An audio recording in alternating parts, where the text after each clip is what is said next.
ఓం శ్రీ గురుదేవాయ నమః. ఓం సల్లక్షణ సమారంభాం చిదానందేతి మధ్యమాం అస్మదాచార్య పర్యంతాం వందే గురు పరంపరాం. ఓం గీతామృత మహోదధయే నమః. ఓం గీతామృతాస్వాద ఆనందాయ నమః.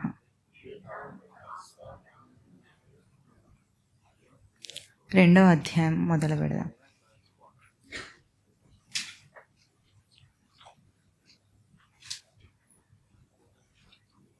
ద్వితీయోధ్యాయః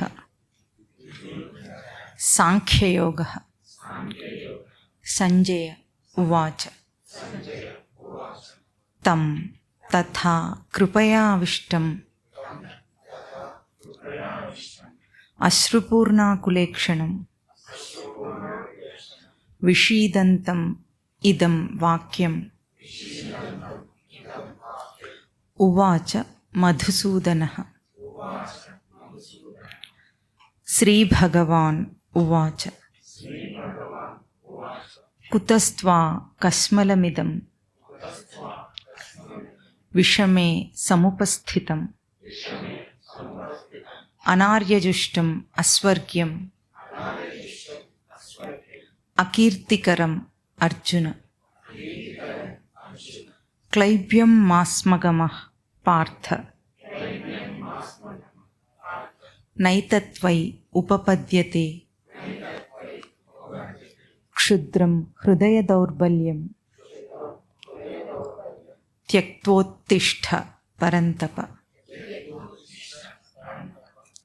ఈ శ్లోకాలని ఈరోజు మననం చేయాలి. అర్జున విషాదయోగాన్ని దాటి సాంఖ్యంలోకి ప్రవేశించబోతున్నాం. ముందు మనం అర్జున విషాదయోగం అంటే ఎట్లా ఉంటుందో ఆ పేరుతో, అంటే ఆ యోగానికి, ఆ అధ్యాయానికి ఉన్న పేరుతో కూడా అర్థం చేసుకున్నాం. విషాదము యోగము రెండు కూడా ఒకే సృష్టి యొక్క రచనను అనుసరింపజేయటానికి జీవునికి కలుగుతున్న స్థితులు అంతే. విషాదం కలిగినా అది జీవుని యోగం కోసమే కానీ ఏడుస్తూ కృంగిపోవటానికి కాదు అనేది మనం చూసాం. ఇక్కడ దాని కొనసాగింపుగా తర్వాత బోధ మొదలవ్వటం సాంఖ్యయోగం అంటున్నారు. ఈ పదాన్ని చాలా స్పష్టంగా అర్థం చేసుకోవాలి, ఎందుకంటే ఆ పదమే స్పష్టం కనుక. సాంఖ్యం అనేది ఒక గొప్ప అర్థాన్ని సూచిస్తుంది ఆ పదం. సాంఖ్యయోగంలో స్వామి యొక్క బోధ ఎట్లా ఉందంటే, కృంగిపోయి ఉన్న అర్జునుడి విషాదాన్ని ఒక్కసారి పైకెత్తి, ఎట్లా అంటే సామాన్య స్థితిలో ఉన్న ఒక మానవుణ్ణి పూర్తిగా ఉన్నతమైన తత్వాన్ని చెప్పి మేలుకొలపటం లాంటిది. ఒక్కోసారి బాధలో ఎవరైనా చూసారా మీరు? ఎవరైనా చాలా ఎక్కువ బాధలో ఉన్నప్పుడు కృంగిపోయి పిచ్చి పిచ్చి వాగుడంతా వాగుతుంటారా, ఏం చెప్పినా వినకుండా? అప్పుడు మనం ఏం చేస్తాం? గట్టిగా వాళ్ళని ఒకటి చెంప మీద వేసి వాళ్ళని ఆ షాక్లోంచి బయటికి తీసుకురావటానికి ఒక ప్రయత్నం చేస్తాం.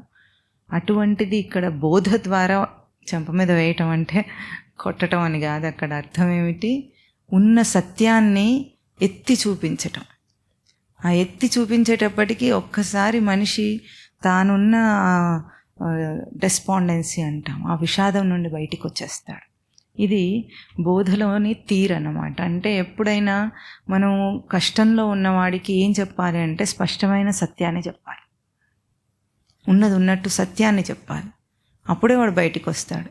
మభ్యపెట్టి ఏదో, ఇప్పుడు ఎవరైనా ఒక ఆవిడ భర్త చనిపోయాడు అనుకోండి, బాగా భయపడిపోతుంది, ఏడుస్తుంది కదా అనుకొని హాస్పిటల్లో ఉన్నాడు, ఐసీయూలో ఉన్నాడు, డేంజర్ అని అంటున్నారు, ఇంకేం చెప్పలేదు, ఇటువంటివన్నీ చెప్పుకుంటూ ఉంటే మనము తనకు ఒక ఫాల్స్ హోప్ని క్రియేట్ చేసిన వాళ్ళలాగా ఉంటుంది కదా. అంటే అట్లాంటిది ఏ సిచ్యువేషన్లో, ఏ పరిస్థితుల్లోనైనా సరే అటువంటివి చేసే ప్రయత్నం చేస్తుంటారు మనుషులు. ఎవరికో చేయరు, తనకే చేసుకుంటారు. ఫాల్స్ హోప్స్ని క్రియేట్ చేసుకొని, అసలు జీవితం అంటే ఏమిటి, ఎప్పటికప్పుడు ఫాల్స్ హోప్స్ని క్రియేట్ చేసుకోవడం. ఎందుకంటే ప్రతి హోప్ ఎప్పుడు కూడా ఏమవుతుంది, అది ఎప్పుడైనా హోప్ ఫుల్ఫిల్ అయిందా? అయిందా? కాదు.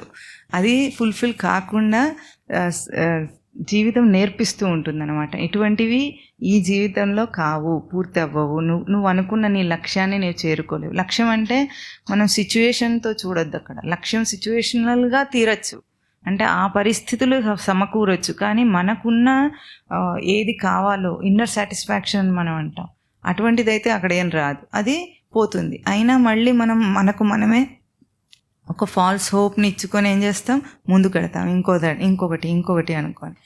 అటువంటి పరిస్థితి ఎట్లా ఉంటుందంటే ఎప్పటికీ వాడు ఆట గెలవడు, ఓడడు లాగా కొట్టుకుంటూనే ఉంటాడు, డిఫెన్స్ గేమ్ ఆడుతున్నట్టు.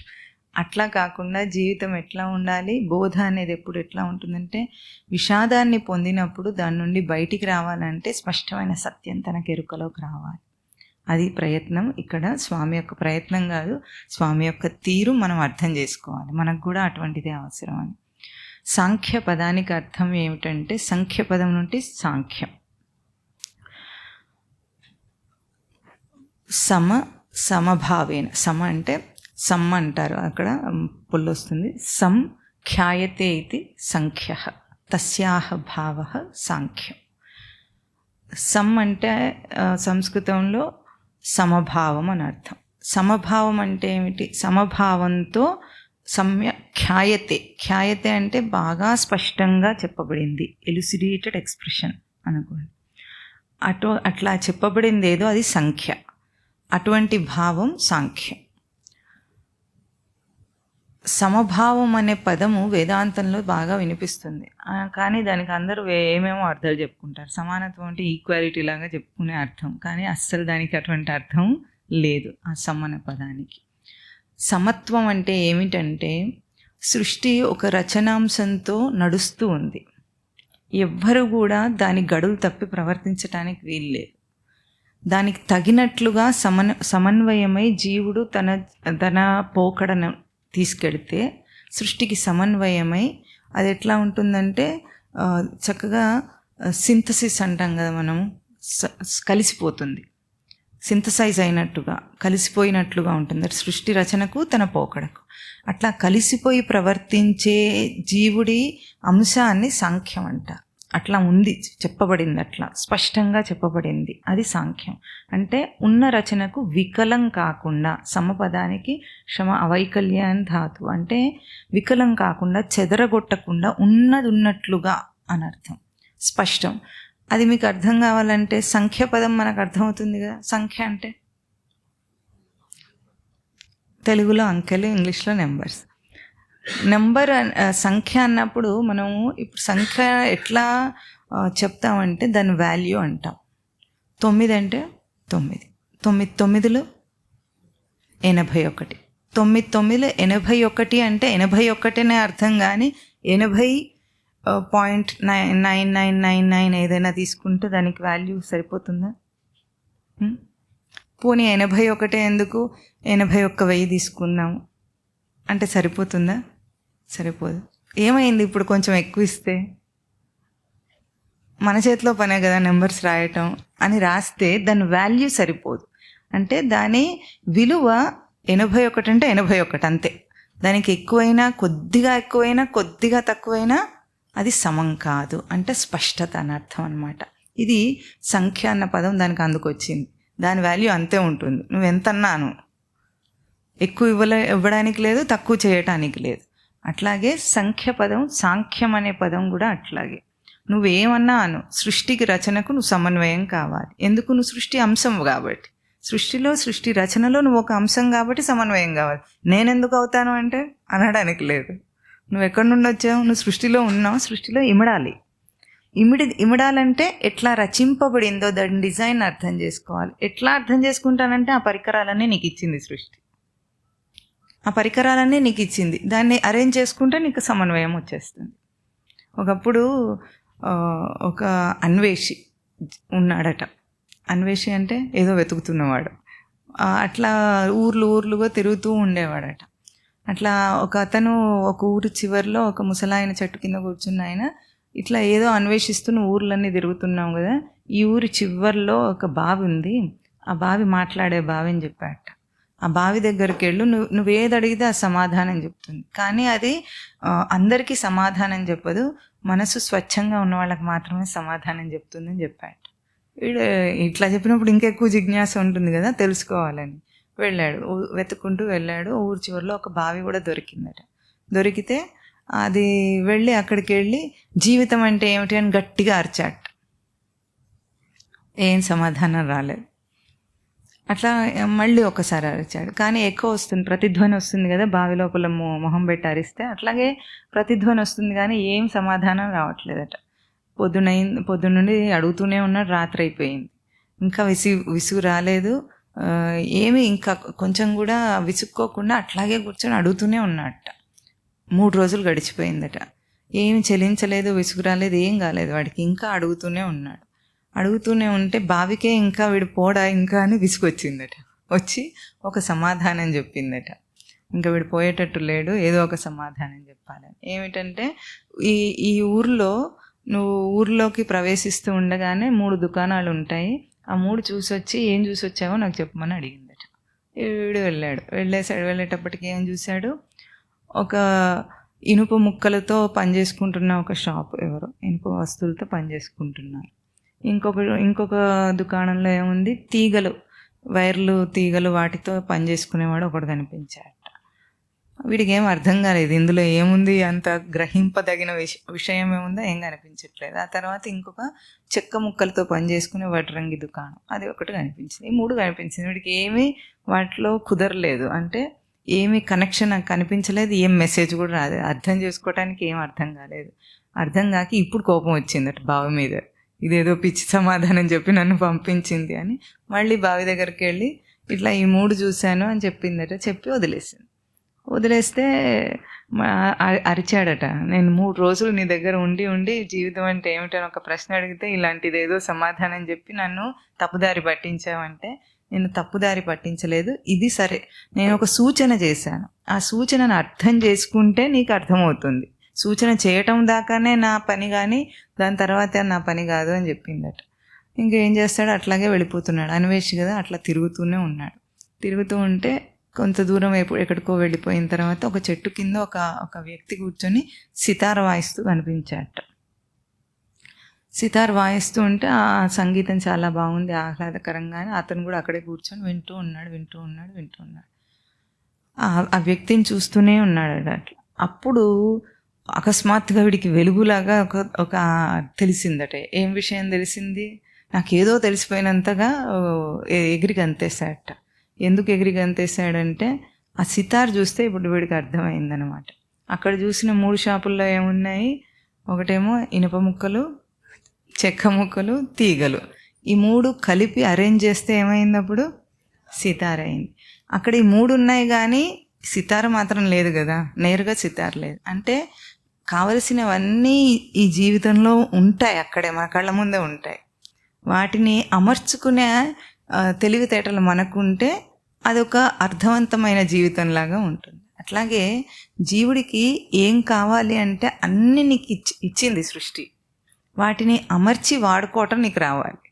అప్పుడు జీవితం ఏమిటో అర్థమవుతుంది. అది స్పష్టత అన్నమాట. అంటే సాంఖ్యం యొక్క విలువ చాలా గొప్పది.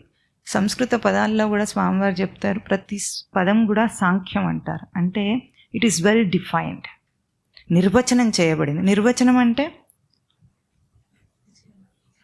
Which cannot be change. Definition అంటే విచ్ కెనాట్ బి చేంజ్, అదంతే.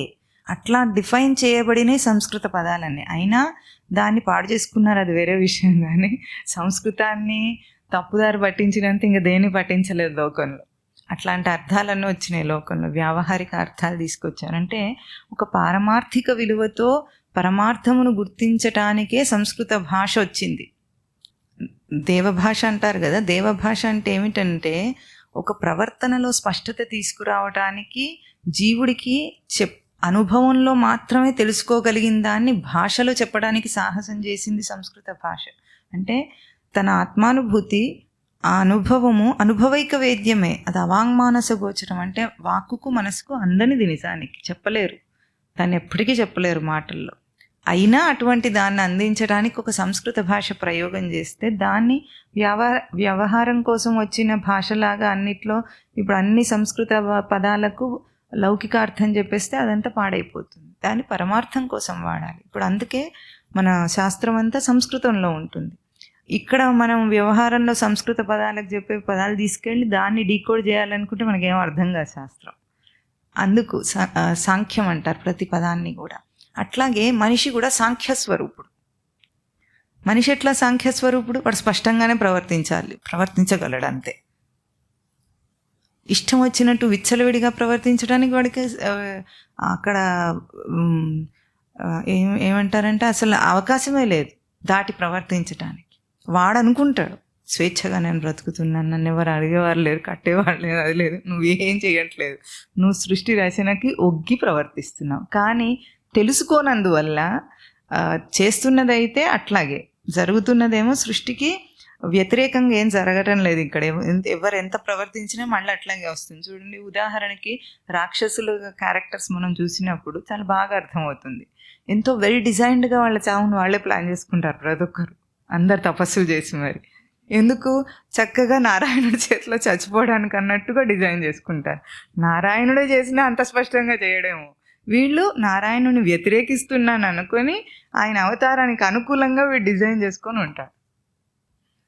అంటే మనం ఎంత వ్యతిరేకంగా సృష్టిని వ్యతిరేకించి స్వరూపాన్ని వ్యతిరేకించి ప్రవర్తించినా మళ్ళీ దానికి అనుకూలంగానే ప్రవర్తిస్తాం, కానీ ప్రతికూలంగా ప్రవర్తించలేము. అందుకే జీవుడు సాంఖ్య స్వరూపుడు.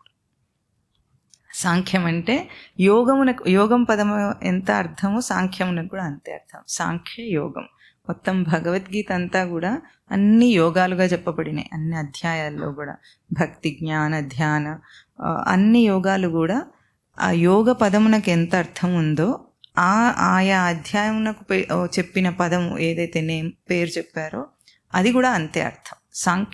అర్జున విషాద యోగం, విషాదం కూడా యోగం యొక్క వక్ర రూపం అనుకోండి, వక్రంగా చూసే రూపం విషాదం. అట్లాగే ఇప్పుడు సాంఖ్యము యోగమే. సాంఖ్యమునకు ఎంత అర్థమో యోగమునకు అంతే అర్థం. యోగం అంటే యుజిర్ యోగే ధాతు, చేరుట. దేని చేరాలి? ఎవరు చేరాలి అంటే ఇప్పుడు జీవుడి అవగాహనలో వీడు జీవుడు అనుకుంటున్నాడు కాబట్టి జీవస్థితి నుండి తన స్వరూప స్థితికి చేరటం, ఇది యోగం. యోగం అంటే చేరటం అని అర్థం. నిజానికి వాడు అక్కడే ఉన్నాడు కానీ భ్రాంతి అన్నమాట. దీన్నే శంకరులు మొత్తం అంతా కల్పిత భ్రాంతి అని చెప్పి, శంకరాచార్యుల అద్వైతం అంతా అట్లాగే ఉంటుంది. కల్పించుకొని అది భ్రాంతిలో అనుకుంటున్నావు, నువ్వు కాదది, నువ్వు అట్లా జీవుడుగా లేవు. ఇప్పుడు అది అర్థం కావాలంటే ఇంకా కొంచెం లోతుకు వెళ్ళాలి మనిషి. అది ఎట్లాగో జీవుడు సాంఖ్య స్వరూపుడు, యోగ స్వరూపుడు, చేరే ఉన్నాడు స్వరూపాన్ని. చెప్పండి, ఏ చస్తున్నాను అన్నంత మాట మాట్లాడినప్పుడు కూడా చస్తూ పక్కన ఏమన్నాడు? ఉన్నానన్నాడు. ఉనికిని చెప్తూ చస్తూ అంటున్నాడు వాడు. చావటం అనేది నీ అవగాహన. ఉనికికి చావు ఎట్లా ఉంటుంది? ఉన్నావు కదా, ఇంకా చావటం ఏముంది అందులో? చావుకి మరణం అన్న శబ్దానికి సంస్కృతంలో నిర్వచనం ఏమిటంటే అభావో మరణం, అంటే లేకుండుట మరణం అని అర్థం. వీడేమన్నాడు? చస్తూ ఉన్నాను. నువ్వు ఉన్నాను అన్న క్షణమే ఆ చావు లేదు అక్కడ. ఇంకా నువ్వు చావు ఎట్లా మాట్లాడతావు? నువ్వు అంత మనిషి డెస్పరేట్గా నేను చచ్చిపోతున్నాను, నేను అదవుతున్నాను, నేను ఇదవుతున్నాను, నేను తట్టుకోలేను అన్నప్పుడు కూడా నేనున్నానంటాడు. ఎంత విషాదంలో అయినా నేనున్నానంటాడు. ఆ ఉనికిని వదిలిపెట్టి నువ్వు లేవు కదా, నువ్వు యోగంలోనే ఉన్నావు ఎప్పటికీ. ఎందుకు భ్రాంతి? ఆ భ్రాంతి నుండి బయటికి తీసుకొచ్చేదే ఇక్కడ సాంఖ్యయోగం. ఇక్కడ అర్జునుడి భ్రాంతి ఏమిటి? నా వాళ్ళందరూ చచ్చిపోతారు. ఆ చావు గురించి అంత ఏడ్చాడు కాబట్టే చక్కగా మనకి ఇంత సాంఖ్యయోగం మొత్తం ఆత్మతత్వమే ఉంటుంది. ఆత్మ యొక్క స్థితి లక్షణాలు ఎట్లా ఉంటాయి మొత్తం అదే ఉంటుంది. అది చెప్పడానికి స్వామి అర్జునుడిని అంత ఏడిపించాడు. ఎందుకంటే విషాదమును పొందితే కానీ, ఆ లోతు దాకా వెడితే కానీ మనిషికి బయటికి రావాలని అనిపించదు. మీరు చూసారా, లోకం అంతా ఎందుకు ఇన్ని కష్టాలు పడుతున్నా బయటపడరు? విషాదం ఇంకా నశాలని కంటలేదు అసలు. పరమస్వామి వారు చెప్తూ ఉంటారు, ఏమిటి నశాలను కంటాలి వాడికి. ఇప్పుడు నశాలను కంటడం అంటే ఏమవుతుంది? మీకు ఎప్పుడైనా నశాలను కంటడం అంటే అర్థమైందా? ఏదైనా ఘాటుగా కారంగా తింటుంటే ఏమవుతుంది? పొరమారినప్పుడు ఏమవుతుంది? ఘాటు పైన ఎత్తిదాకా అంటుంది, అది నశాలను కంటడం అంటే. దగ్గి దగ్గి తీసేస్తాడు చూసారా? అప్పుడు పొరమారటం అంటే తెలుస్తుందా మీకు? ఏమిటి?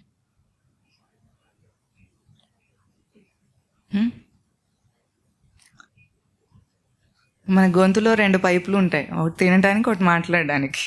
ఇప్పుడు తినేటప్పుడు ఏమరపాటుగా ఉండి ఏదో నిర్లక్ష్యంగా తింటున్నాం అనుకోండి, ఆ ఒక్క చిన్న మెతుకు కానీ ఏదైనా ఆ విండి పైపులోకి వెళ్ళిపోతే ఏమవుతుంది? చచ్చురుకుంటాడు. అందుకే దగ్గి తీసేయాలి దాన్ని. దేహం ఆటోమేటిక్గా దాన్ని అంటే పొర మారిందన్నమాట. అందులోకి వెళ్ళాల్సింది ఇందులోకి వెళ్ళింది. అందుకే తినేటప్పుడు మాట్లాడకూడదని చెప్తారు. మాట్లాడితే తింటూ ఉంటే గబుక్కున అందులోకి వెళ్ళిపోతే చచ్చిపోతాడు కూడా, అట్లా అయిపోయినప్పుడు.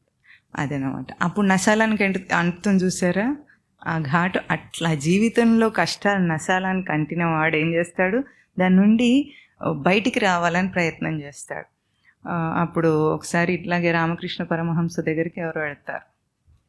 వెళ్ళి నాకు ఎంత చెప్పినా ఏమీ తెలియటం లేదు, అంతా లోకం అంతా ఏదో అయోమయంగా ఉంది, ఏం అర్థం కావటం లేదంటే అప్పుడు రామకృష్ణ పరమహంస ఏం చేస్తాడు? నదిలో స్నానానికి వెళ్తూ ఉంటాడు. ఆయన తీసుకెళ్ళి వాడిని ముంచుతాడు. అందులో ముంచేస్తే అప్పుడు ఏం చేస్తాడు వాడు? ఇంకేమన్నా ఆలోచిస్తాడు ఆ లోకం గురించి? ఏం చేస్తాడు? వాడికి ఒకటే లక్ష్యం. అప్పుడు కోరికలు వస్తాయా? అడ్డం వస్తాయా? భార్య పిల్లలు కనిపిస్తారా? ఇంకేదన్నా లోకంలో వాడు అనుకునే ఇంపార్టెంట్ విషయాలన్నీ కనిపిస్తాయా? ఏమిటి వాడికి కావాల్సింది? అక్కడ పక్కన గురువు అయిన చూడకుండా గురువు నెట్ అయినా సరే బయటకు వస్తాడా లేదా? అట్లా ఉండాలి జిజ్ఞాస. అది ఉన్న రోజు వాడు బయటకు వచ్చేస్తాడు, ఎవరు ఆపలేరు వాడిని.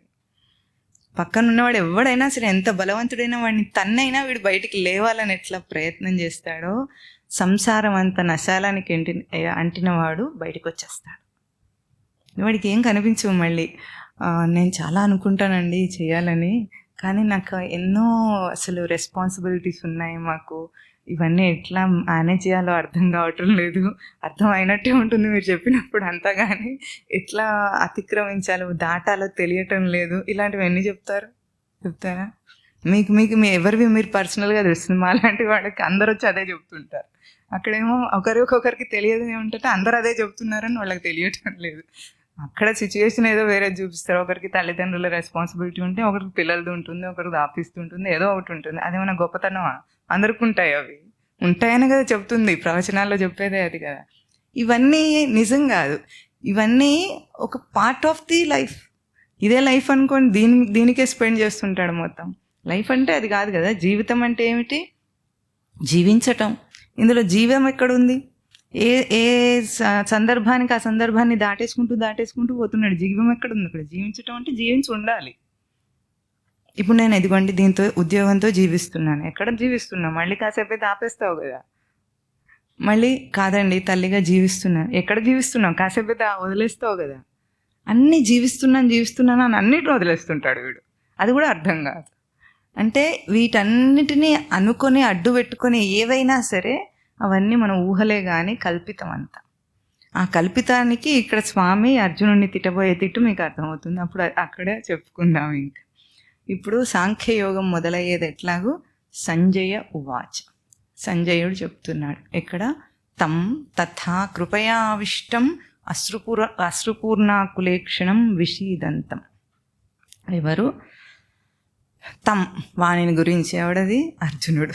అక్కడ ఎవరు? అర్జునుడు ఎట్లా ఉన్నాడట?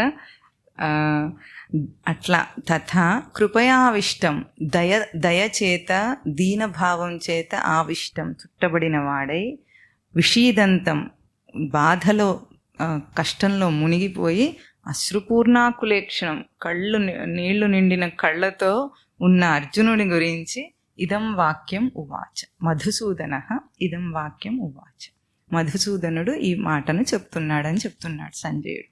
సంజయుడు ఇక్కడ ఎట్లాగూ నేరుగా చూసి చెప్తున్నాడు మొత్తం అంతా కూడా. అది కూడా మనం చెప్పుకున్నాం. ఎవరైతే ఈ భౌతిక దృష్టిని జయిస్తాడో, ఈ భౌతిక స్థూల రూప జగత్తు యొక్క సత్యత్వాన్ని అతిక్రమిస్తాడో, జయిస్తాడో, వాడికి ఈ సృష్టికి కనెక్ట్ కాగలడు అని చెప్పుకున్నాం మనం. మన పూర్వము మన ఋషులు మునులు అందరూ కూడా అట్లాంటి తపస్సు ఉన్నది వాళ్ళు. ఇప్పటికీ కూడా ఎంతోమంది జ్ఞానులు కొత్తగా ఒక విషయాన్ని చెప్పినప్పుడు మనం అనుకుంటాం వాళ్ళకి ఎట్లా తెలుసు అని. ఎట్లా తెలుసు ఏమిటి? దాన్నే తపస్సు అంటారు. తపస్సు అంటే ఏమిటంటే కంటికి ఎదురుగా ఉన్న దాన్ని అతిక్రమిస్తే ఒక అంతర్లీనమైన అర్థం మనకు కనిపిస్తుంది. జీవితం యొక్క సత్యం కూడా మహాత్ములు ఎక్స్ప్రెషన్లో చెప్పినప్పుడు అంతా కూడా అదే. మనం చూసేది వేరుగా ఉంటుంది, అక్కడ ఉన్నది వేరుగా ఉంటుంది. దాన్ని డీకోడ్ చేసి చెప్పగలుగుతున్నారు, ఎందుకంటే అంతర్దృష్టితో దాన్ని చూడగలుగుతున్నారు కాబట్టి. అట్లా సంజయుడు ఇక్కడ మొత్తం కూడా చెప్పగలుగుతున్నాడంటే అర్థం ఏమిటి? సంజయుడు అంటే దాన్ని స్థూలత్వాన్ని జయించిన స్వరూపం కనుక అక్కడ సంజయుడు చెప్పగలుగుతున్నాడు. ఇప్పుడు అర్జునుడి స్థితిని చూడండి. దయా దీనత్వం ఆవరించిందట. వెనుక మాటలన్నీ కూడా మనం చాలాసార్లు చాలా శ్లోకాల్లో చెప్పుకుంటూనే ఉన్నాం. దీనత్వం, దయ అంటే ఎట్లా ఉంటుంది? జాలి అంటారా? దీనత్వం ఆవరించిన మనిషి ఏం ఎక్స్పెక్ట్ చేస్తాడు చెప్పండి? ఓదార్పు. ఈ ఓదార్పును ఎక్స్పెక్ట్ చేయటం వల్లనే దీనత్వాన్ని ఇంకా ఇంకా వాడు ఆపాదన చేసుకుంటుంటాడు. అది లోకంలో అట్లా ఉన్నప్పుడు ఏమనిపిస్తుంది? ఓదార్చాలి కదా పాపం, వాడు అసలే కష్టంలో ఉన్నాడని అనుకుంటాం మనం. భగవద్గీత పోకడ చూస్తే మీరు ఆ మాట అనరు, అసలు తప్పు. దీనత్వము అన్నిటికంటే పెద్ద దోషం, పాపం. మనిషి దీన స్వభావుడు కాకూడదు ఎప్పుడు. ఏం తక్కువైందని దీనత్వం రావాలి ఇప్పుడు? ఎటువంటి పరిస్థితి అయినా ఉండనివ్వుగాక, ఏం తక్కువైందని దీనత్వాన్ని ఆపాదన చేసుకొని నాకేం చేత కాదు, నా వల్ల కాదు, నాకు ఇవన్నీ ఏమొద్దు, నేనేం చేయను పో అనే మాటలు వస్తుంటాయా? ఎప్పుడు వస్తాయి ఇలాంటివన్నీ? ఏదైనా ఒక చిన్న పని చేయబోయి దానికి ఎదురు దెబ్బ తగిలితే ఇట్లా మళ్ళీ దీనత్వం వచ్చేస్తూనే ఉంటుంది వాడికి. ఈ దీనత్వం అనేది చేతగానితనాన్ని ఒప్పుకోవటం అనేది ఏమిటంటే కాంప్రమైజ్ అవ్వటం. కాంప్రమైజ్ అంటే ఏదో ఉన్నదాంతో సర్దుకుపోయి బతకడం. అట్లాగే కదా ఏమంటున్నాడు అర్జునుడు, వీళ్ళని చంపే కంటే నేను అడుక్కొని తింటాం మంచిది, అది భిక్షాటన చేసి తింటాం మంచిది అన్నిటికంటే. ఇప్పుడు ఎందుకంటే ఇంతమందిని చంపితే అదేమవుతుంది? నెత్తుటి కూడా అవుతుంది. తర్వాత ఇంకా అయిపోలేదు, అర్జునుడి మాటలు ఇంకా ఉన్నాయి. ఇంత చెప్పినా కూడా అర్థం కాని అర్జునుడు ఎట్లా ఉంటాడో తెలుస్తుంది మనకు. ఈ దీనత్వం అనేది చాలా మనిషికి, తర్వాత చెప్తాడు స్వామి ఇప్పుడు, హృదయ దౌర్బల్యం అనే పదం వాడతారు. క్షుద్రం, హృదయ దౌర్బల్యం, నీచాతి నీచమైంది దీనత్వం. ఎట్టి పరిస్థితుల్లో కూడా మనిషికి దీనత్వం రాకూడదు. అది ఎట్లా వస్తుంది ఆ ధైర్యం అంటే, ఈ కాలంలో ఎక్కువగా మోటివేషనల్ స్పీకర్స్ ఉంటారు చూసారా? ఎందుకు వాళ్ళందరూ ఇంత బాగా హైలైట్ అవుతున్నారు, లోకానికి ఇంత అవసరం అవుతున్నారు? ఎందుకు? డిప్రెషన్లు ఎక్కువైనాయి, అంతేనా? డిప్రెషన్ ఎందుకు వచ్చింది?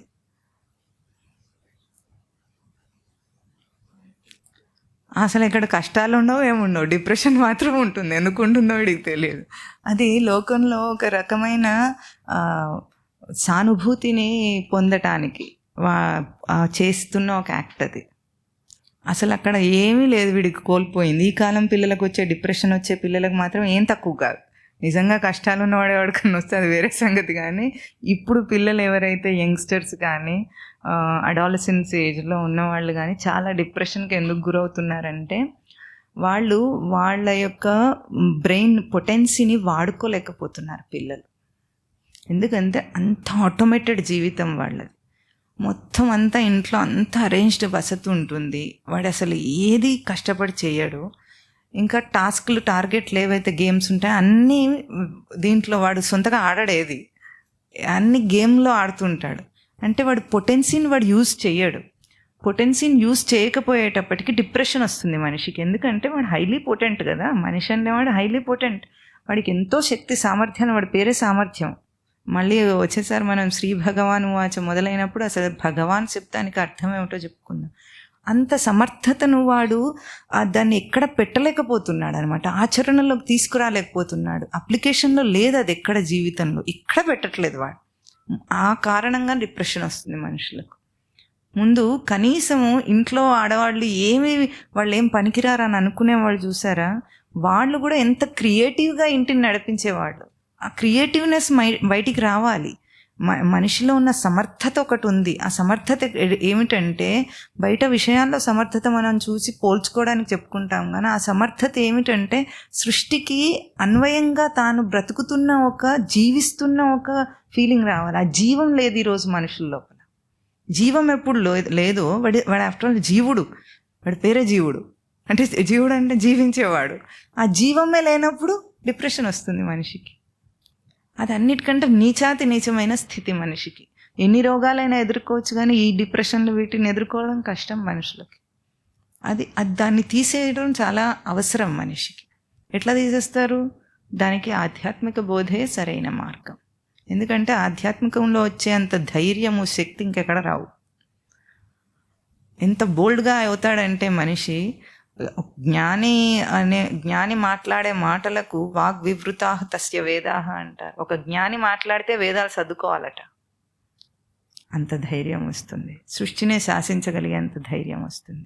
అది ఎందుకు వచ్చింది? తనకు అంత శక్తి ఉంది లోపల కనుక దాన్ని తెలుసుకున్నాడు, దాన్ని బయటికి తీసుకుని తెలుసుకున్నాడు కనుక, ఎరుకతో తెలుసుకున్నాడు కనుక జ్ఞానికి కూడా ఆ విలువ ఉంటుంది. ఇప్పుడు ఈ దీనభావం చేత ఆవరింపబడ్డాడు అర్జునుడు లాంటి. ఇక్కడ కథనం చేయడంలో కూడా అర్జునుడు లాంటి మహావీరుణ్ణి చూపించింది. ఎవరినో ఒకరిని మామూలు వాడిని తీసుకొచ్చి ధర్మరాజుని చూపించలేదు.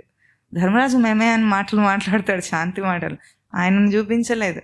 అర్జునుడు లాంటి ఒక సాధన కరుకుతనాన్ని, సాధన పురోభివృద్ధిని చూపించింది అక్కడ. దానికి కూడా దీనత్వం వస్తుంది అన్న చూపించడానికే ఆ కథ అట్లా చూపించబడింది.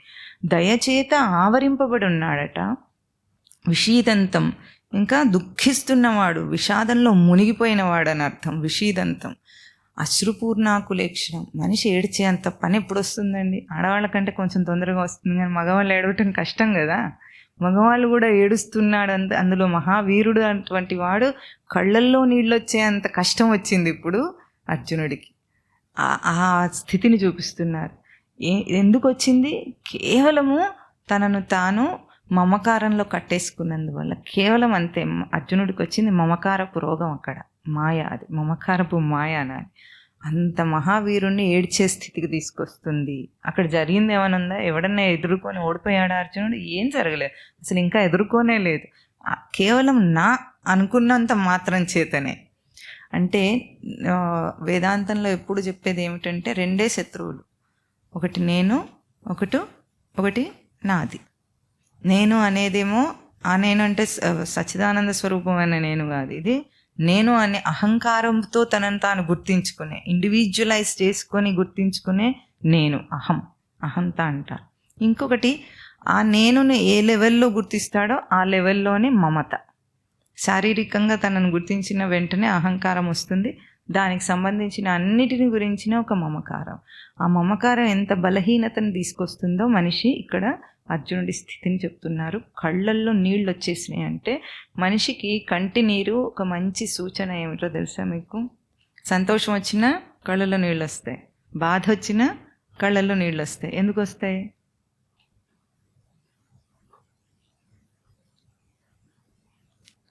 ఎమోషన్స్ వచ్చినప్పుడు కంట్రోల్ చేయలేకపోవటం కాదు అక్కడ, అది సింబాలిక్గా సూచన ఏమిటంటే, కంటి నీరు మామూలుగా కంటిని తడపటానికి మాత్రమే ఉంది. కంట్లో నీరు కాడాల్సిన అవసరం లేదు. అది ఎప్పుడూ కూడా లూబ్రికేట్ చేసి పెడుతుంది. మనం రెప్ప మూసినప్పుడల్లా అది తడిపిపోతుంది అన్నమాట, కనుగుడ్డు నిండిపోకుండా. అందుకే ఎప్పుడైనా కళ్ళ ఆరా చూశానంటే, ఇట్లాగే కళ్ళు ఆడించకుండా రెప్ప మూయకుండా చూస్తే కళ్ళారా చూశాడు అంటాడు. కళ్ళు ఆరిపోయేటట్టు చూశాడు అన్నమాట వాడు. ఇప్పుడు మనకేమో రోజు ఏమవుతుంది, కళ్ళు ఆరిపోకుండా కనురెప్ప మూసినప్పుడల్లా అది ఆ సెక్రిషన్ వచ్చి దాన్ని లూబ్రికేట్ చేసి వెళుతూ ఉంటుంది. ఇప్పుడు అది ఎక్కువ అయిపోయి మన కంటి నీరు రూపంలో వచ్చింది. స్వామివారు చెప్తారు, కన్ను ఆనంద భాష్పాలు వస్తే వేరే వైపు నుండి వస్తాయి, దుఃఖం వస్తే వేరే వైపు నుండి వస్తాయి అని. అంటే కంటి నీరు ఇక్కడ నుండి కూడా వస్తుంది, ఇక్కడ నుండి కూడా వస్తుంది. చూసారా ఎప్పుడైనా అట్లా? అంటే ఇప్పుడు దుఃఖం వచ్చినప్పుడు కూడా మనిషి దాన్ని బయటికి చెప్పేస్తాడు, ఆనందం వస్తే కూడా చెప్పేస్తున్నాడు. అంటే ఏమిటి అంటే, తన ఎమోషనల్ స్టేటస్ బ్యాలెన్స్ తప్పినప్పుడు, అది స్టేబుల్గా లేనప్పుడు అది ఎక్స్ప్రెస్ అవుతుంది, మనిషి కంటి నుండి నీళ్ల ద్వారా ఎక్స్ప్రెస్ అవుతుంది. ఇక్కడ ఆ ఇంబ్యాలెన్స్డ్ స్టేట్ అర్జునుడికి చూపిస్తున్నారు. అర్జునుడు ఇంబ్యాలెన్స్లో ఉన్నాడు, ఎమోషనల్గా దాన్ని బ్యాలెన్స్ చేసుకోలేకపోతున్నాడు. దాన్ని తర్వాత వచ్చే పదాల్లో మనం చెప్పుకుందాం. అంత స్థితికి వెళ్ళిపోయిన అర్జునుడి గురించి మధుసూదనుడు ఒక మాటని చెప్తున్నాడు. మధుసూదన అంటే, మధు చెప్తానికి అర్థం ఏమిటంటే, మధు అనే రాక్షసుని చంపినవాడు మధుసూదనుడు అని ప్రసిద్ధార్థం దానికి. మధు అంటే మన జ్ఞానే ధాతు, అంటే ఒక తలంపు రూపంలో మనకు అన్నీ తెలియబడతాయి అన్నమాట. మనము తలంచటం అంటే తెలుస్తుందా మీకు? అనుకోవటం. తలంపు రూపంలో మనకు అన్నీ తెలియబడుతుంటాయి. ఆ తలంపు మనస్సు. ఇక్కడ మధు అంటే మనస్సు అని అర్థం. ఆ మనస్సు చాలా ఇంపార్టెంట్ పరికరం. ఒకటి చెప్పాలంటే ఎంత గొప్ప పరికరం అంటే, ఆ మనస్సు చేతనే మనిషి తాను ఎదగగలడు, ఆ మనస్సు చేతనే పతనం కూడా కాగలడు. ఇప్పుడు మనిషి కష్టంలో ఉన్నప్పుడు మనస్సే కదా కృంగిపోయేది అంటాం మనం. అంటే లేని దాన్ని తవ్వుకొని ఏడుస్తున్నాడు అని అంటాం. ఎప్పుడన్నా మీరు విన్నారా మాట? ఉన్నదానికంటే ఎక్కువ అనుకొని ఏవేవో గుర్తు చేసుకొని మాట్లాడుతుంటాడు. ఇప్పుడు బ్రేకప్ అయింది అనుకోండి, వాళ్ళు ఏం చేస్తారు? ఇంకా ఎప్పుడెప్పుడో వాళ్ళు మొదటిసారి ఇప్పుడు ఫ్రెండ్షిప్ మొదలైనప్పటి నుండి ఇచ్చిన గిఫ్ట్లు, జరిగినవన్నీ తిరిగినవన్నీ గుర్తు చేసుకున్నప్పుడు అట్లా చేసావు, ఇప్పుడు ఇట్లా చేసావు. అన్ని రోజులు బాగున్నప్పుడు ఇవేమి గుర్తురావు. బ్రేకప్ అయింది కాబట్టి ఇప్పుడు ఎక్కడెక్కడ ఏమేమి లోపాలు ఉన్నాయో అన్నీ గుర్తు చేస్తారా లేదా? ఇది ఒక్క బ్రేకప్లో ఎందుకు, అన్నిట్లో అన్ని రిలేషన్స్లో అట్లాగే ఉంటుంది. ఒక్క చెడు స్పర్ధ వచ్చిందంటే, పడకుండా అయిందంటే ఎన్నెన్నో తవ్వుకుంటాడు వాడు. తవ్వుకోవటం అనే ఒకటి అది మథనం చేయటం. అంటే ఒక గడ్డ పెరుగుందనుకోండి గిన్నెలో, దాన్ని చిలికితేనేమో వెన్న వస్తుంది. చిలకకుండా మనకు కవ్వలు లేకపోతే ఏం చేస్తారు? స్పూన్ పెట్టి ఇట్లా గెలుగుతారు. అప్పుడు అది మజ్జిగలాగా అవుతుందా? స్మూత్గా కాదు, గడ్డలు అట్లాగే ఉంటుంది. అట్లాగనమాట మనసును కెలుక్కోవటం అంటే స్పూన్ పెట్టి తిప్పడం లాంటిది. మనసును చిలకటం అంటే కవ్వం పెట్టి చిలికినట్టు. కవ్వం పెడితే చక్కగా దాంట్లోంచి జ్ఞానం వస్తుంది, జ్ఞానం అనే వెన్న వస్తుంది అంటారు. అది దానికి ఉపమానం చెప్తారు. అట్లా చేయకుండా మనిషి ఏం చేస్తాడు? కవ్వాలు ఉండవు మనకు. అప్పుడు ఏం చేస్తాడు?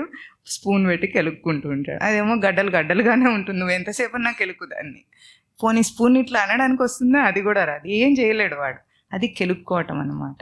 అట్లా కెలుక్కుంటున్న మనస్సును సరిచేసేవాడు సూదనం. అంటే దాన్ని సరి అయిన దారిలో తిప్పేవాడు మధుసూదనుడు. మనిషి కెలుక్కుంటున్నట్టే దాన్ని చిలుకుతాడు స్వామి. ఇప్పుడు అర్జునుడు కెలుక్కుంటున్నాడు, స్వామి చిలుకుతాడు. ఇప్పుడు చిలికితే జ్ఞానం అనే వెన్న వస్తుంది. అప్పుడు మనిషి బయటపడతాడు ఆ బాధ నుండి. శ్రీ భగవాన్ ఉవాచ. శ్రీ భగవాన్ ఉవాచ ఏమంటున్నాడు స్వామి? కుతస్త్వా కస్మలమిదం విషమే సముపస్థితం అనార్యజుష్టం అస్వర్గ్యం అకీర్తికరం అర్జున. చెప్తారా? కుతస్త్వా కస్మలమిదం విషమే సముపస్థితం అనార్యజుష్టం అస్వర్గ్యం అకీర్తికరం అర్జున. అర్జున, విషమే సముపస్థితం, ఈ విషమ సమయంలో అంటున్నాడు. విషమ పరిస్థితి అంటే చేదాటిపోయే పరిస్థితి అని మనకు బాగా తెలుసు. అంటే ఒక సంకట సమయంలో అని చెప్తున్నాడు. ఇంతటి సంకట సమయంలో నీకు ఈ కస్మలం ఎక్కడి నుండి దాపురించింది? కస్మలం అంటే మురికి, మాలిన్యం. ఎక్కడి నుండి దాపురించింది అని అడుగుతున్నాడు. ఇంతటి సంకట సమయంలో అని అంటున్నాడు. అది ఎట్లాంటిదట ఆ మురికి? అనార్యజుష్టం అస్వర్గ్యం అకీర్తికరం. అనార్యజుష్టం అంటే ఆర్య ప్రవర్తన కానిది, నీచులకు తగినది అనమాట. అంటే మహాత్ములకి తగనిది, నీచులకు తగినదైనది అనార్యజుష్టం. అస్వర్గ్యం అది పరమగతికి ఉత్తమ గతికి తగనిది. అకీర్తికరం అంటే అపకీర్తినిచ్చేది. అటువంటి ఈ ప్రవర్తన నీకెక్కడి నుండి దాపురించింది అర్జున అనేది మొదటి మాట. ఈ శ్లోకంలో విషమే సముపస్థితం అన్న మాట బాగా మనం అర్థం చేసుకోవాలి. స్వామి దీన్ని ఏమంటున్నాడు? సంకట సమయం అంటున్నాడు. అర్జునుడు ఏమంటున్నాడు? మహాసంకటంలాగా ఉంది అర్జునుడికి. ఏమిటది? లోకంలో అన్నిటికంటే పెద్ద కష్టం ఏమిటి? ఎవరికైనా మ్యాక్సిమం రాగలిగింది చావు. తన వాళ్ళు చచ్చిపోవడం. తను చచ్చిపోతే ఏముంది, వాడు చచ్చిపోతాడు హాయిగా. ఉన్నవాడికే కదా కష్టాలన్నీ. మాయ, మోహం, భ్రాంతి అంతా ఉన్నవాళ్ళకు ఉంటుంది. అంటే అది అన్నిటికంటే పెద్దది.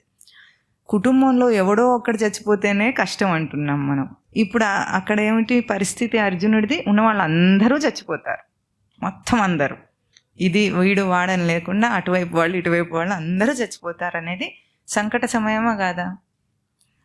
దాన్ని వదిలిపెట్టి స్వామి ఇంకో సంకట సమయం ఉందంటున్నాడు. ఇది సంకట సమయం కాదట, మనం ఇంకా సంకటంలో ఉన్నామంటున్నాడు స్వామి. చెప్తున్న దేనికి సూచన? ఆ సంకటం ఏమిటి? అందరు చచ్చిపోవటం కంటే ఇంకా పెద్ద కష్టం ఏముంటుంది? నిజం చెప్పాలంటే ఈ వాక్యం వీడి జీవితాన్నే మార్చేసింది. దీంట్లో స్వామివారు రాసిన వ్యాఖ్యానం అసలు మొత్తం జీవితాన్ని మలుపు తిప్పడానికి ఇది ఒక కారణం. ఇది ఒకటి. ఇంకొకటి మఠంలో హారతి ఇచ్చే సమయంలో ఒకటి చదువుతారు, అనిత్యం అసుఖం లోకం అని చదువుతారు. జస్ట్ అది చదివారు అంతే. వీడికి పైన అర్థం చేసుకుని అప్పుడే అర్థమైపోయింది అనిత్యం అసుఖం లోకం అని. మొత్తం జీవితమే మారిపోయింది.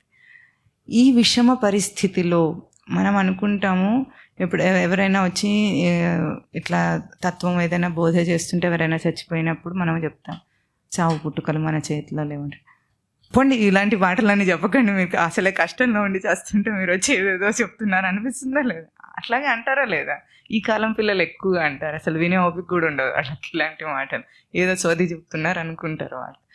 అట్లాంటి సంకట సమయం అర్జునుడికి ఉంటే ఇంకొక సంకటం ఉంది అక్కడ. ఆ సంకట సమయంలో ఇదేమిటి నీకు వస్తుంది, ఎంత మాలిన్యం వస్తుంది నీకు అని స్వామి తిడుతున్నాడు. అంటే జీవితంలో మనం ఊహించుకుంటే సంకట సమయం కంటే ఇంకొకటి ఉంది అనే అది ఈ 3 పదాల కింద ఏదైతే చెప్పారో స్వామి, అక్కడ మనకు అర్థమవుతుంది దేనికి సూచన చేస్తున్నారు, ఆ విషమ పరిస్థితి ఏమిటి మనిషికి అనేది ఇక్కడ చెప్తున్నారు. అనార్యజుష్టం, ముందు కస్మల పదాన్ని అర్థం చేసుకోండి. ఈ కస్మలం నీకు ఎక్కడి నుండి దాపురించింది, మురికి నీకు ఎక్కడి నుండి దాపురించింది అని అర్థం. అంటే కస్మలం అంటే మురికి అనేది డైరెక్ట్గా ఒక అర్థం చెప్పారు, కానీ కస్మల పదానికి గతిశాతనయోహ అని ధాతు. అంటే తన ఇంద్రియంలోని ప్రవర్తనను మందగింపజేసేది అని ఒక అర్థం చెప్తున్నారు. అంటే ఏమిటో అర్థం చేసుకుందాం మనం. మురికి అనేది ఎట్లా ఉంటుందంటే, ఇప్పుడు ఒక పైపులో మురికి ఇరుక్కుంది అనుకోండి, ఏమవుతుంది? నీళ్ళ ప్రవాహాన్ని ఆపుతుంది. మనకు కూడా హార్ట్ అటాక్లు వస్తాయి కదా. హార్ట్ అటాక్ ఎందుకు వస్తుంది? కొలెస్ట్రాల్ బ్లాక్ చేస్తుంది. అంటే అంతే, సేమ్ అదే కస్మలం అంటే అర్థం చేసుకోండి. గుండె రక్తనాళాల్లో గుండె నెత్తురు ప్రసరింపజేస్తుంటే ఎప్పుడైతే కొవ్వు అందులో పేరుకుపోతుందో మనం దాన్ని కొలెస్ట్రాల్ వచ్చింది అంటాం. ఆ కొలెస్ట్రాల్ వచ్చినప్పుడు ఏమవుతుంది? రక్తనాళాల నుండి ఆ రక్త ప్రవాహం ఆగిపోతుంది. అట్లాగే ఇక్కడ ఏమంటున్నారు? ఇంద్రియ తేజస్సు క్షీణించటాన్ని కస్మలం అంటున్నారు. మురికి ఏదేమైనా సరే మురికి ఏం చేస్తుంది? ప్రవాహాన్ని అడ్డగిస్తుంది. డ్రైనేజ్లో అయినా అంతే, ట్యాంక్లో కుళాయి నీళ్ళల్లో అయినా అంతే, గుండెల్లో రక్తనాళాల్లో అయినా అంతే, మన ప్రవాహంలో అయినా అంతే. మనము సచ్చిదానంద స్మృతిని ఇంద్రియాల్లో ప్రవర్తింపజేసి పనిచేయించాలి. అది మన ప్రవర్తన. అంటే అక్కడ ఏమవుతుంది? ఈ కస్మలం, ఏ కస్మలం? మమకారం, అహంకారం అవన్నీ పేరుకుపోయి ప్రవాహంలోకి, అంటే ఇంద్రియాల్లోకి సచ్చిదానంద స్మృతి చేరటం లేదనేది అసలైన అర్థం అన్నమాట. అంటే బుద్ధికి వివేకం అందటం లేదు ఇక్కడ అర్జునుడికి, సరిపోవట్లేదు. విచారణ చేసుకోవటానికి సొంత తెలివి సరిపోవట్లేదు. ఎందుకు? తనకు బుద్ధి ఉంది, బుద్ధిలో అవగాహన శక్తి ఉంది, కానీ ఆ వివేకాన్ని అందుకోవటం, లోపల నుండి వచ్చే వివేకాన్ని అందుకోవటానికి సరిపోకుండా ఈ మాలిన్యం, బుద్ధి మాలిన్యం పేరుకుంది అక్కడ. ఏమిటది? ఆ మురికి మమకారం. అంటే తనను తాను లిమిట్ చేసుకున్నాడని మాట బాగా అర్థం చేసుకోవాలి మనం. చేతగానితనం అంటాం దాన్ని మనం. ఆ తర్వాత వచ్చే శ్లోకంలో చేతగానితనానికి స్వామి ఒక పదం వాడతారు, అది కూడా చూద్దాం. ఇక్కడ అనార్యజుష్టం అని ఒక మాట మాట్లాడారు స్వామి. ఆర్యజుష్టం అంటే అనార్యజుష్టం అంటే ఏమిటంటే, ఆర్య పదానికి అర్థం ఏమిటి? భారతదేశాన్ని ఆర్యవర్తం అంటారు, విన్నారు ఎప్పుడైనా? ఆర్య అంటే రుజు ప్రవర్తన కలిగి ఉండటం అని అర్థం. రుజు ప్రవర్తన అంటే స్పష్టమైన ప్రవర్తన, ఫెయిర్ కాండక్ట్. అట్లాంటి వాళ్ళని ఆర్యులు అంటారు. అంటే మహాత్ములందరూ కూడా ఆర్యులు అని అర్థం. అంటే దానికి అర్థం ఏమిటంటే మహాత్ములు అన్న పదం ఎవరికి వాడతారు? మనస్యేకం వచస్యేకం కర్మణ్యేకం మహాత్మన. మనస్సు, వాక్కు, కర్మ. మనస్సులో ఏది ఉందో అదే వాక్కులో చెప్పబడుతుంది, చెప్తారు, మాట్లాడతారు. ఏది చెప్తారో ఏది మాట్లాడతారో అదే చేస్తారు. ఇది మహాత్ముల ప్రవర్తనకి ఒక సూచన అన్నమాట. అది అటువంటి వాళ్ళని ఆర్యులు అంటారు. ఆర్యవర్తం అంటే మన భారతదేశంలో ఎంతో మంది గొప్ప మహాత్ములు అట్లాంటి వాళ్ళు ఉన్నారు కనుక ఆర్యవర్తం అని మన దేశానికి ఒక పేరు.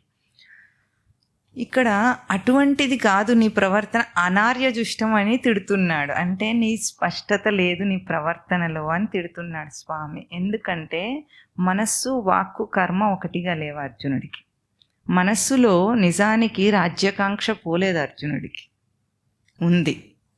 వాక్కులోనేం మాట్లాడుతున్నాడు? నాకు ఇవి అవే వద్దు, నాకు అదొద్దు, నాకు ఇదొద్దు అంటున్నాడు. ఎందుకు అంటున్నాడు? అది నా వాళ్ళని చంపాల్సి వస్తుంది కాబట్టి, మమకారం అనే మురికి ఇరుక్కుంది కాబట్టి అక్కడ ఆ మాట అంటున్నాడు. నిజంగా రాజ్యాకాంక్ష పోయి భోగాల మీద వైరాగ్యం వచ్చి మాట్లాడిన మాటలు అవి అంటే కానే కావవి. ఇవన్నీ లేకపోతే చక్కగా తీసుకుంటాడు ఇప్పుడు రాజ్యాన్ని. ఆ వైరాగ్యం ఏం రాలేదు. అంటే మనస్సులో ఉన్నది వాక్కులో లేదు. ఇప్పుడు మనస్సులో వైరాగ్యం లేదు, వాక్కులో మాత్రం వైరాగ్యపు మాటలు ఉన్నాయి. చేత ఎట్లా ఉంది? పిరికివాడిలాగా చేత ఉంది. ఎప్పుడైతే గాంధీవాన్ని కింద వదిలేశాడో ఒక పిరికివాడి చేష్ట వచ్చింది. అంటే మనస్సు, వాక్కు, చేత మూడు వేరువేరుగా ఉన్నాయి. ఇది అనార్యజుష్టమైన ప్రవర్తన, అంటే నీచుల ప్రవర్తన అంటారు. ఇక్కడ రాసింది కూడా నీచులకు తగినది అనే రాశారు. అంటే లోకంలో మనుషులందరూ కూడా ఆర్య ప్రవర్తన కలిగి ఉండరు. నిజానికి మనం ఏదైతే బయట ఊహించుకొని జీవితాన్ని గడుపుతున్నామో, అంటే లోకాన్ని అనుసరిస్తూ లౌకిక దృష్టితో బ్రతుకుతున్న బ్రతుకు సత్యం కాదు ఎవరికి. అందరూ వాళ్ళని వాళ్ళు మోసం చేసుకొని బ్రతుకుతుంటారు. ఎందుకంటే ఎన్నో విషయాల్లో ఇట్లా ఉండకుండా ఉంటే బాగుంటుంది, మనకి ఇక్కడ స్వేచ్ఛ లేదు అంటే ఎప్పుడైనా మీకు అనిపిస్తుందా అనవసరంగా ఈ లోకం ఎట్లా ఉంటే అట్లా మనం బ్రతకాల్సి వస్తుందని ఎప్పుడైనా అనిపిస్తుందా మీకు? అదవుతుందా? ఇవన్నిటినీ ఫాలో అవుతున్నప్పుడు చాలా సాటిస్ఫై అయ్యి ఫాలో అవుతుంటారా? చెప్పండి. కారు అయినా కూడా తప్పదన్నట్టు ఉంటుంది. మళ్ళీ దాన్ని ఏమంటారు ఎవరైనా అడిగితే? ఇదంతా ఇట్లాగే ఉండాలి కదా, ఇంకెట్లా ఉంటారు అని అడుగుతుంటారు. అంటే లోపల తెలుస్తున్న దాన్ని కూడా మీకు ఎవరికి వాళ్ళు ఏం చేస్తారంటే కప్పిపుచ్చుకునే మాటలు చెప్పుకొని జీవితాన్ని చల్తీకానాం గాడి చేసుకుంటారు. అర్థమవుతుందా? చల్తీకానాం గాడి అంటే ఏదో డుకుడుకు అని నడుస్తుంది కాబట్టి అది బండి ఇప్పుడు. అంతేగాని దాన్ని నిజంగా దాని స్వరూపాన్ని అర్థం చేసుకొని లోపల తెలుస్తున్న దాన్ని శాసిస్తున్నది, లోపల వాడి లోపల స్వరూపం వాడిని శాసిస్తుంటుంది. ఇది ఇట్లా కాదు, ఈ ప్రవర్తన సరికాదు. అయినా సరే ఏం చేస్తుంటారు? దీనికి ఒక ఉపమానం చెప్పాలంటే ప్రతిసారి ఆడవాళ్ళని చెప్తున్నాను అని అనుకోవద్దు, ఎందుకంటే అది క్లియర్గా అర్థమవుతుంది కాబట్టి అలాంటివి చెప్తాం. ఇప్పుడు కొంతమంది ఎట్లా చెప్తారంటే ఆడవాళ్ళు ఎటువంటి బట్టలు వేసుకున్నా సరే దానికి వాళ్ళు ఇష్టం ఉన్నట్టు వాళ్ళు ఎంచుకుంటే అది తప్పు కాదు అంటారు.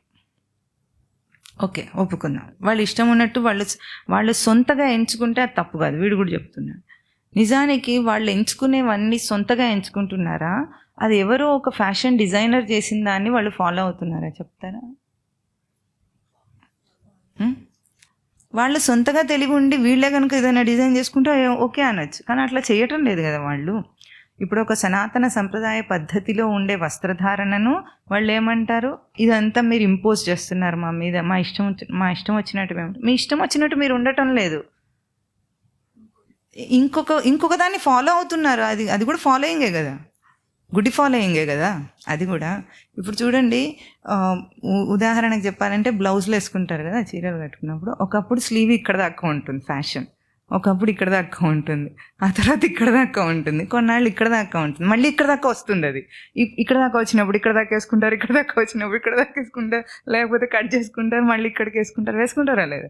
ఇప్పుడు ఇది యాజ్ పర్ కంఫర్ట్ వేసుకుంటున్నారా, వాళ్ళ అభిరుచికి తగ్గట్టు వేసుకుంటున్నారా, ఫ్యాషన్ని ఫాలో అవుతున్నారా? క్లియర్గా ఉంది కదా. అదే పద్ధతి కోసం ఇక్కడ దాకా వేసుకోమని చెప్పామనుకోండి, ఎదిరించేస్తారు అన్నమాట. ఇప్పుడు ఇదొకటి బయట విషయం ఒకటి అర్థం కావటానికే చెప్తున్నాను. కేవలం ఆడవాళ్ళని అనటం కోసం కాదు, మగవాళ్ళు కూడా చేస్తారు అది. ఇప్పుడు పెన్సిల్ ఫిట్టింగ్ ప్యాంట్ వస్తే పెన్సిల్ వేసుకుంటాడు, బెల్ బాటమ్ వస్తే బెల్ బాటమ్ వేసుకుంటాడా లేదా? ఉన్నాయా లేదా? అట్లా అవన్నీ మీ సొంత నిర్ణయాలా? Are you following the society fashions? అక్కడ అర్థం ఉండాలి కదా ఏదైనా. అట్లా జీవితంలో ప్రతిదాన్ని ఫాలో అవుతూనే తాను ఏమనుకుంటాడు, నేను స్వేచ్ఛగా బ్రతుకుతున్నాను అనుకున్నాడు. ఇది ఇంకా ఏం చెప్పాలి దాన్ని, ఇంకా ఆశ్చర్యంగా ఉంటుంది ఇది విషయం. అట్లా జీవితం ఏం చేస్తాడంటే, ఒక విషయ జీవితము, ఒక ఆధ్యాత్మిక జీవితం తెలుస్తూ ఉంటుంది తనకు. ఆధ్యాత్మిక జీవితం ఎందుకు తెలుస్తుంది అంటే అది ఇన్బిల్ట్ ఫీచర్ కాబట్టి, నువ్వు అదే కాబట్టి నీకు తెలుస్తూ ఉంటుంది. ఏమిటి? ప్రతి సమస్య వచ్చినప్పుడు దాన్ని దాటడానికి, సమస్యలో పరిష్కారం చేసినా తనకెప్పుడు కూడా సాటిస్ఫాక్షన్ అనేది రాదు. ఎందుకంటే తను పొందాలనుకుంటుంది ఇంకొకటి ఏదో ఉంది అక్కడ.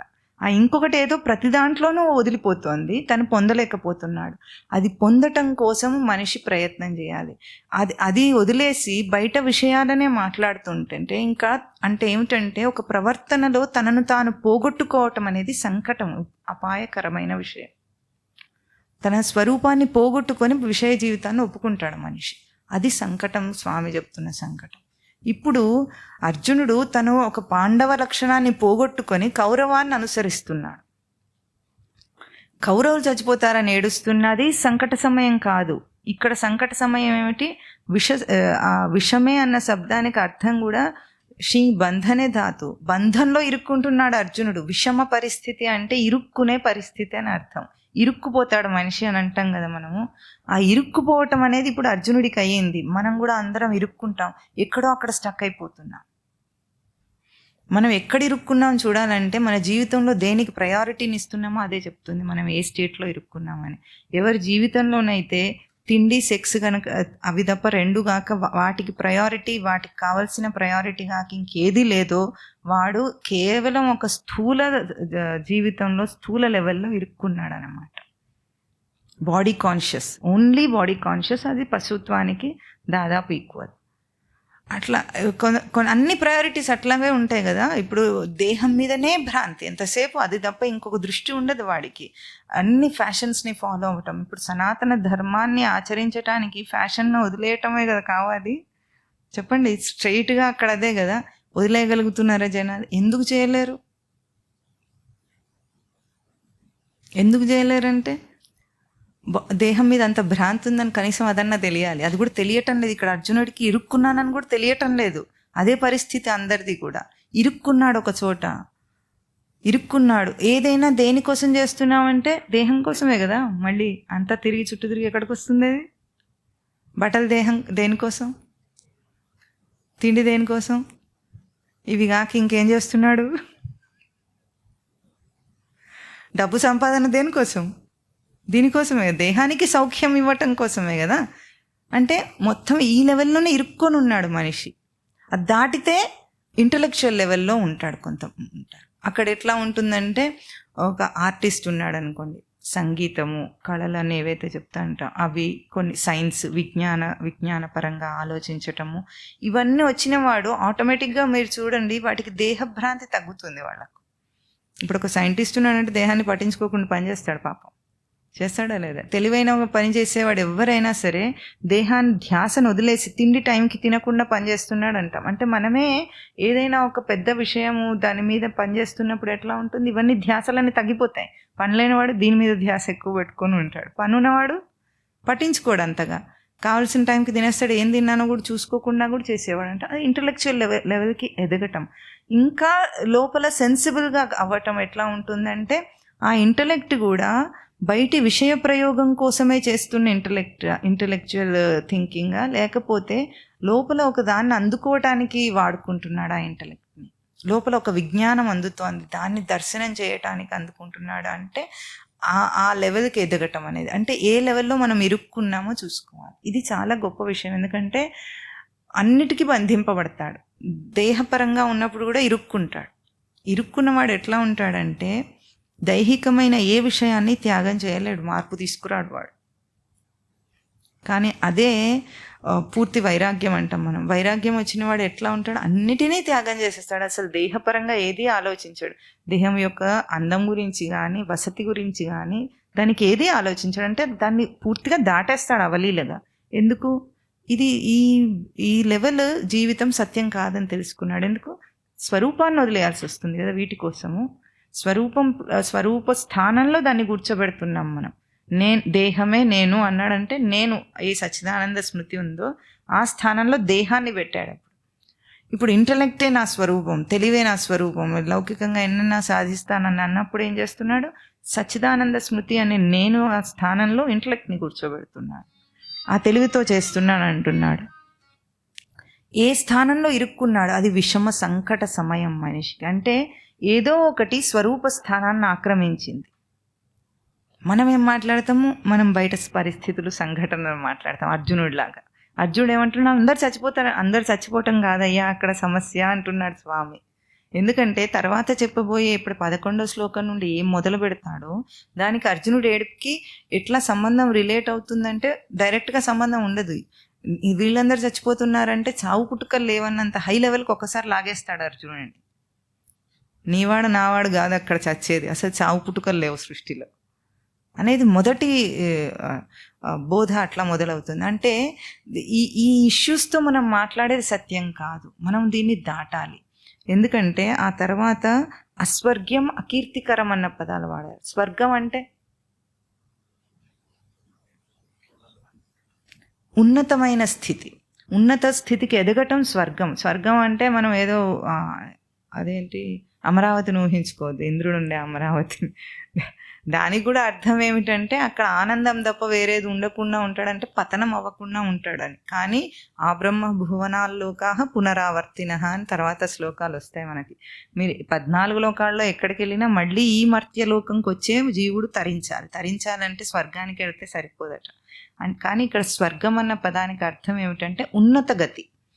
ఇప్పుడు అస్వర్గ్యం అంటున్నాడు అర్జునుడిని. ఏమంటున్నాడు? అకీర్తికరం అస్వర్గ్యం అనార్యజుష్టం. ఆర్య ప్రవర్తన కాదు అంటే స్పష్టమైన ప్రవర్తన కాదు, రుజు ప్రవర్తన కాదు, నీచమైన ప్రవర్తన ఉండాల్సిన మాటలు ఇవి. నువ్వు మాట్లాడే మాటలన్నీ అస్వర్గ్యం అంటే ఉన్నతగా మనిషి ఎదగటానికి కాకుండా ఎదగటానికి పనికొచ్చే మాటలు కావు ఇవి అంటున్నాడు. అకీర్తికరం. కీర్తి అంటే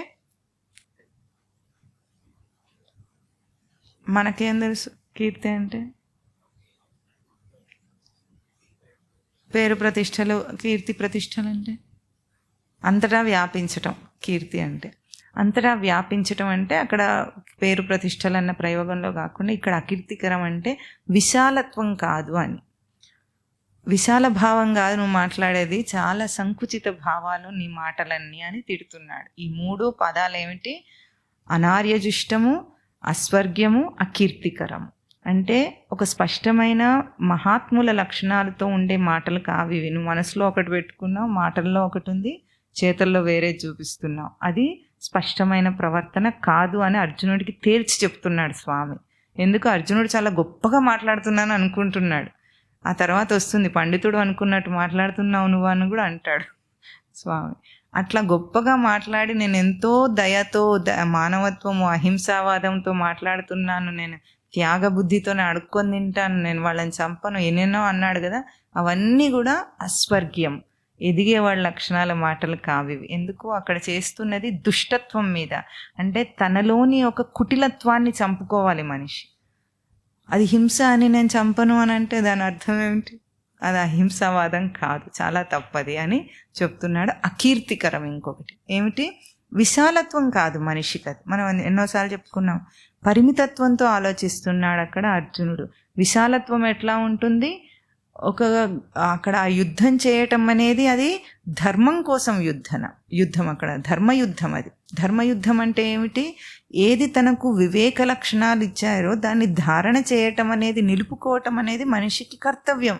ఆ మనిషి పశువులాగా ప్రవర్తించి నేను చాలా గొప్పగా ఉన్నాను, పశువుల్లో ఒకటివాడిని అయిపోయాను అంటాడేమిటి? పశువులాగా ప్రవర్తించి నేను సమానం అంటాడా? అది క్రిస్టియన్స్ చెప్తారు చూసారా, మీరందరూ గొర్రెలట. గొర్రెల్లో సింహం అని చెప్తుంది మన ఆధ్యాత్మికత. వాళ్ళు ఏం చేస్తారు? అందరినీ నువ్వు గొర్రెవు, నేను గొర్రెల కాపర్ని, నువ్వు గొర్రెవు అస్సలు కాదని చెప్తుంది హైందవ ధర్మం. గొర్రెలాగా ఆలోచించడానికి పుట్టలేదు నువ్వు సింహానివి గొర్రెల్లో. ఆ దీనత్వం ఏదైతే చూపిస్తారో దయా దీనత్వం, అది తప్పు. అదంతా లౌకిక దృష్టిలో మనిషి ఆపాదన చేసుకుంది కనుక. ఇంకొకటి తర్వాత రాబోయే శ్లోకం కూడా ఈరోజు అది చెప్పాలనుకున్నాడు, కానీ చాలా ముఖ్యమైనది. ఎందుకంటే క్లైబ్యం మాస్మగమ పార్థ అని తిట్టాడు స్వామి. క్లైబ్యం అంటే క్లీబత్వం, నపుంసకత్వం. నపుంసకుడివి కాకు అర్జున అని తిడుతున్నాడు స్వామి నేరుగా. అంతకంటే తిట్టేదని ఉంటుందా లోకంలో? ఉంటుందా? ఉండదు. ఇంతకంటే పెద్ద తిట్టే ఏం తిట్టాడు? మన లోకంలో తిడితే ఎవరైనా పడతారా? మాట కొజ్జా అంటే పడతారా? పడరు. అందులో ఎంత అర్థం ఉందో. ఆ క్లీబత్వం అన్న మాట స్వామి అర్జునుడిని ఎందుకు అన్నాడంటే చేతగానితనము, మనోదుర్బలత అంత నీచమైనవని చెప్పటానికి. ఆపాదన చేసుకొని లేనిపోనివన్నీ చెప్పి మనుషులు మారకుండా ఉంటారు చూసారా లోకంలో. చాలా తప్పు, చాలా చాలా గొప్ప గొప్ప తప్పు, అపరాధం అది. అపరాధానికి తప్పుకు తేడా తెలుసా మీకు?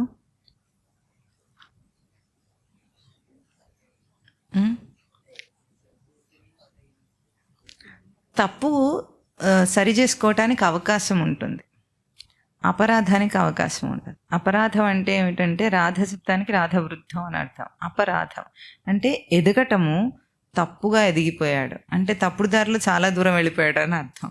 వెనక్కి వచ్చే అవకాశం కూడా లేకుండా చేసేది ఏదైతే ఉంటుందో, వెనుతిరగలేని తప్పు ఏదైతే చేస్తాడో అది అపరాధం. మనిషికి మనోదుర్బలత అపరాధం. బయటికి రాలేడు దాని నుండి, వాడు తిరిగి తిప్పుకోలేడు, అంత తప్పు. అందుకే ఇంత తిట్టాల్సి వచ్చింది స్వామి. ఎందుకంటే భగవద్గీతలో ఇది చాలా గొప్ప విశేషం కదా. ఎక్కడైనా తిట్లుంటాయా భగవద్గీతలో అంటే?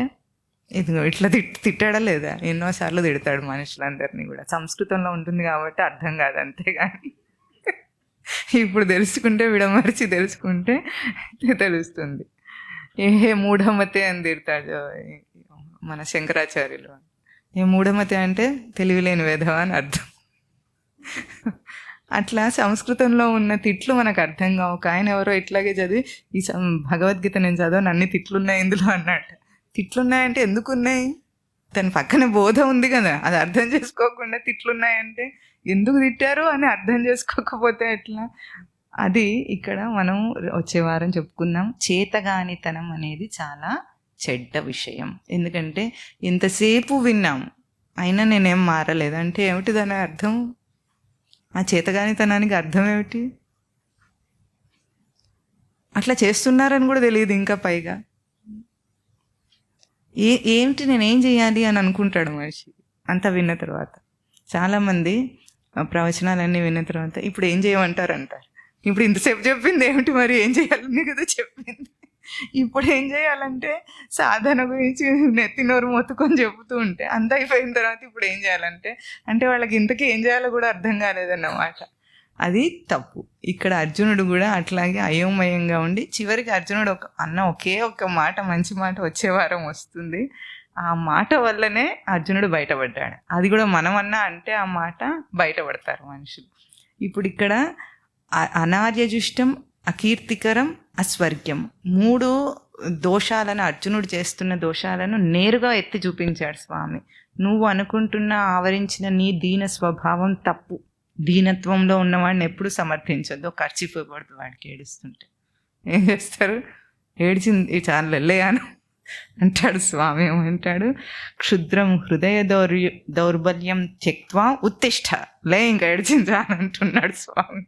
ఉత్తిష్ట అంటే లే అని అర్థం. ఆ క్లైబ్యం అన్న మాటకు అర్థము నపుంసకత్వం అని ఏ అర్థంలో అక్కడ ప్రయోగం చేశాడో స్వామి మనం వచ్చే వారం చూద్దాం. ఇది బేస్ అన్నమాట. అంటే ఒక సామాన్య మానవ స్థితి నుండి దీనత్వాన్ని వదిలేసి సాధకుడిగా ఎదగటానికి, మలుపు తిప్పుకోవటానికి ఎటువంటి ధైర్యం కావాలో ఆ ధైర్యాన్ని ఈ మాటల్లో ఇస్తున్నాడు స్వామి. ఇంత చెప్పిన స్వామికి అర్జునుడు ఏం సమాధానాలు ఇస్తాడో అవి కూడా వచ్చేవారు. అయినా ఇంకా అర్థం కాదు. నేను ఎట్లా చేస్తా యుద్ధం అని అడుగుతాడు. అది ఎప్పుడు అంటే మనం కూడా అట్లాగే అంటుంటాం కదా, చెప్తూ ఉంటే నా వల్ల కావటం లేదు, చేత కావటం లేదు అనే ఈ మాటలు ఎట్లా అంటుంటామో ఆ క్లైబ్యం అన్న పదాన్ని వచ్చే వారం మనం చెప్పుకుందాం. సంజయ ఉవాచ తం తథా కృపయావిష్టం అశ్రుపూర్ణాకులేక్షణం విషీదంతం ఇదం వాక్యం ఉవాచ మధుసూదనః. శ్రీభగవాన్ ఉవాచ కుతస్త్వా కస్మలమిదం విషమే సముపస్థితం అనార్యజుష్టం అస్వర్గ్యం అకీర్తికరం అర్జున. క్లైబ్యం మాస్మగమః పార్థ నైతత్వై ఉపపద్యతే క్షుద్రం హృదయ దౌర్బల్యం త్యక్తోత్తిష్ఠ పరంతప. ఓం తత్ సత్.